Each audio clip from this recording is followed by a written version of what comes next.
अकोला जिल्हा कारागृहातून एक धक्कादायक आणि गंभीर बातमी. अवघ्या 48 तासांच्या आत दोन विचाराधीन कैद्यांच्या उपचारादरम्यान मृत्यू झाल्याने कारागृहात प्रशासन आणि आरोग्य व्यवस्थेवर अनेक प्रश्न उपस्थित होत आहेत. दोन्ही कैद्यांची प्रकृती अचानक बिघडल्याने त्यांना रुग्णालयात हलविण्यात आले, मात्र डॉक्टरांनी त्यांना मृत घोषित केले. या दोन मृत्यूंमुळे कारागृहात व्यवस्थापनात खळबळ उडाली असून आता पोस्टमॉर्टम अहवालाकडे सर्वांचे लक्ष लागले आहे. अकोला जिल्हा कारागृहात अवघ्या 2 दिवसात 2 विचारधारीन कैद्यांचा मृत्यू झाल्याची गंभीर घटना समोर आली आहे.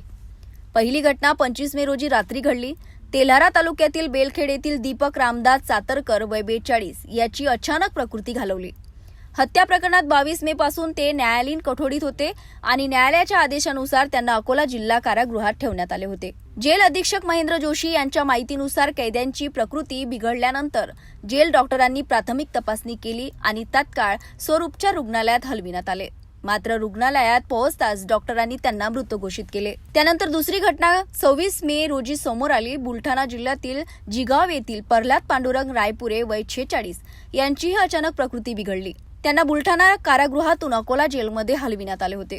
प्राथमिक तपासणीनंतर त्यांना अकोला मेडिकल कॉलेज रुग्णालयात दाखल करण्यात आले, मात्र उपचार सुरू असतानाच त्यांचा मृत्यू झाला. प्रल्हाद रायपुरे हे हत्या प्रकरणात भारतीय न्याय संहितेच्या कलम 103 अंतर्गत न्यायालयीन कोठडीत होते. या दोन्ही प्रकरणांमध्ये कोतवाली पोलीस ठाण्यात आकस्मिक मृत्यूंची नोंद करण्यात आली आहे. कोतवालीचे ठाणेदार संजय गवई यांनी तपास सुरू असल्याची माहिती दिली आहे. दोन्ही मृतदेहांचे दंडाधिकाऱ्यांच्या उपस्थितीत इन कॅमेरा पोस्टमॉर्टम करण्यात आले आणि नंतर मृतदेह नातेवाईकांच्या ताब्यात देण्यात आले. दरम्यान या मृत्यूंमागील नेमके कारण काय? कारागृहातील आरोग्य अवस्थेवर प्रश्नचिन्ह उभं राहते का, की आणखी काही धक्कादायक बाब समोर येणार, याकडे आता सर्वांचे लक्ष लागले आहे. पोस्टमॉर्टम अहवाल आल्यानंतर मृत्यूचे खरे कारण स्पष्ट होणार असून त्यानंतर पुढील कारवाई केली जाणार आहे. अकोला जिल्हा कारागृहातील या 2 मृत्यूंमुळे अनेक गंभीर प्रश्न निर्माण झाले आहेत. कैद्यांच्या आरोग्य तपासणीपासून ते उपचार अवस्थेपर्यंत आता सखोल चौकशीची मागणी होत आहे.